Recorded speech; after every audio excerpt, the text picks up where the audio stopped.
Hello again, and we're looking at page 469 and we're going to talk about socket tower, and it's basically a follow on from the introduction to trigonometry.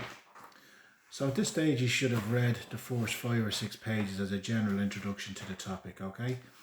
And I've already put up an introductory video, TRIG1, with a link to YouTube. Okay, so I'm looking at page 469 here, and I'm looking at questions 3, 4, 5, etc. But just before the actual question, it says, in the following questions, write down the length of the hypotenuse, the opposite and adjacent sides of the angle indicated, and the sine, cos, tan of the angle indicated also. Okay, so let's look in relation to the first triangle. So we can see that the longest side is opposite the 90 degrees, so that's 20. That's the hypotenuse.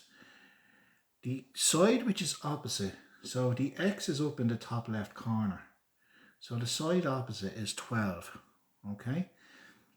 And the adjacent is 16.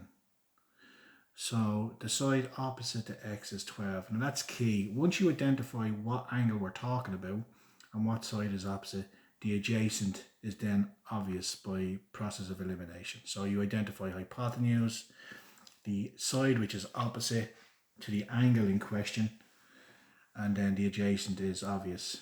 At this stage the 90 degrees is taken. That is not the angle in question. It's a 90 degree telling us it's a right angle triangle, but it is not the angle in the question. It's 90 degrees. It's just taken as a piece of information which we're given.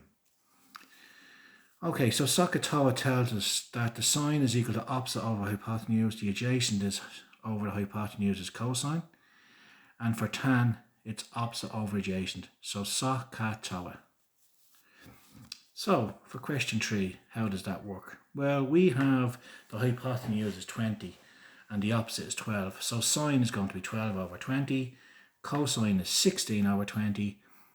And we have TOA, which is 12 over 16. For question 4, the hypotenuse is 13. And the side which is opposite to y is 12. And then the adjacent is obviously 5. So 12 over 13, 5 over 13 and 12 over 5 for sine, cos, tan respectively. And that's it, we're done.